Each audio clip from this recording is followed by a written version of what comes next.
But let's just focus and let's, figure out, given the humongous temperature change, at least in the city of Mumbai, whether we're looking at a sizzling summer coming up or not. And then what kind of demand trends that are you already seeing as people gear up for the summers ahead? To talk about exactly that, we have with us Nilesh Gupta, the MD at Vijay Sales, and Nrupesh Shah, ED at Symphony, joining in right now. Nrupesh, if I could start off the discussion with you, morning firstly, help us understand whether you're already seeing, a demand pickup, given that some of the cities and states, especially here in Maharashtra and Mumbai, have become suddenly hot. Morning. Yes, certainly that is quite evident. By the way, just today I was reading that in many states of the country, yesterday and day before yesterday in last 7 years were probably the hottest days. And that is really seen in terms of the sentiments, in terms of the demand, and in terms of the overall traction. Nilesh bhai, good morning. Always good to connect with you. Before I get into hot summer, long winter, I want to understand the consumer behavior. I look at the headlines which are coming and news which is hitting our mailbox. Jubilant is saying they're selling less pizzas. Domino's, Zomato is saying that the food delivery business is slowing down. Bajaj Electrical has indicated that it's not been a great year for them. Uh, Eveready is saying that they are having problems in terms of selling toasters and grinders. That's the same comment which is coming from Philips. Are you getting a sense that the consumer or the white good consumer in India is feeling the hit of inflation? So, good morning, Nikunj. Glad to connect with you again. I'll tell you point blank what I feel is I think our expectations are more, but consumer has not yet, at least for consumer durables, the consumer is still not feeling the pinch of inflation or otherwise. Because for the simple reason is, which I've been repeating off and on always, is that now this is no longer something which is a luxury. Everybody needs it. Our patience levels are very low. So the moment a slight increase in temperature, or if your air conditioner, which is 4, 5, 6 years old, and if it's not functioning up to the mark, people will not hesitate to change and buy new. And primarily, this is also driven by the amount of finance offers which is there on the table for the consumers. So today, not only do we have good finance offers in terms of longer tenor, but also zero down payments.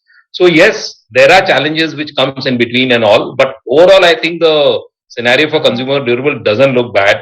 It seems good. Okay. Do you see any change, going forward, Nilesh bhai, in terms of how the demand trends in 2022 versus 2023 could be? Basically, what I'm looking at is the trend would continue.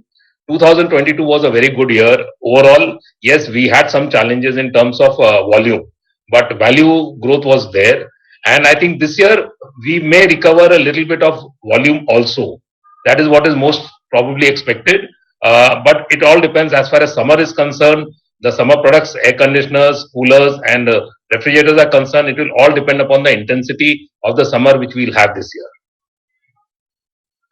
Mr. Shah, wanted to get in your take then, in terms of what exactly is the outlook when it comes to reports which are suggesting now that the consumers are down trading and they're avoiding any consumer discretionary spends. Is that something that you're seeing on ground? See, first and foremost, the segment into which we are functioning, that is the air cooler in cooling space. Number one, vis-a-vis air conditioner in terms of the capital cost, it is one third to one fifth. And when it comes to the recurring cost, that is the electricity bill, it consumes just 5 to 7% of the electricity. So, on the contrary, during such scenario, it is much more viable medium. Secondly, when there is good summer, as Nilesh bhai said, what consumers bother is immediately they need the comfort.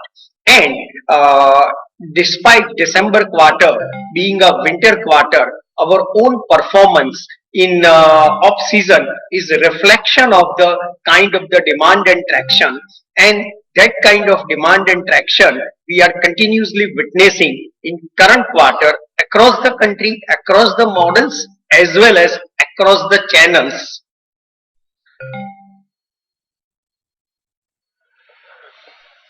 Uh, Khalid bhai, what about downtrade and uptrade? Typically, when the economy is doing well, there is a huge uptrade which happens. So while the absolute numbers may look strong this year, do you think there is a case for downtrade in all the categories? So in our categories, if what we go by 2022, we have only seen an uptrade happening because people after COVID have realized that electronics and appliances are the one which are going to be there with them, which they use the maximum. So the last post COVID, the trend has always been uptrade, and I think this year too we'll see an uptrade. Again, I am in spite of repeating myself, I'm saying the uptrade is also happening because of the finance offers available. Because people say rather than downtrading right now, we will not mind spending a little more on EMI, but let's take the best what is good for us. And what's your outlook then, Mr. Shah, when it comes to inventory levels with respect to the upcoming summer season? So as far as trade inventory is concerned, it is completely normal as it is expected and supposed to be at this point of the time before season begins. Secondly, as you may recollect, before summer of 22, trade was sitting on huge unprecedented inventory on account of two COVID summer that has been completely cleared off, and on top of it in the June quarter, we and the trade registered the highest ever, historical highest ever sales in June quarter. And have you been able to pass on the full inflation impact, or will you be looking at price hikes in Q4? So we have done some selective price increase, and price increase will continue. So as we have guided in the past, our aspiration is to be back to the normal EBITDA level as it was pre-COVID by graded price increase, new models, smart model mix, etc. Mr. Gupta, what's the outlook in terms of demand trend for tier 2 and 3 cities? Is the question for me? Yeah, Mr. Gupta, it's for you. Yeah, so basically for tier 2 and tier 3, I would not be the right person because our stores are not there. But whatever I've gathered from the brands, the demand looks quite good. Appreciate your time. Thank you so much, Mr. Gupta and Mr. Shah, for putting into perspective the sizzling summer trends and what exactly we're expecting. Just a quick look at the markets then, and 18,000, I think we're holding on to that level by the skin of our teeth. It's a quiet morning, but do remember with what we were handed over, it's not bad given that we're absolutely flat.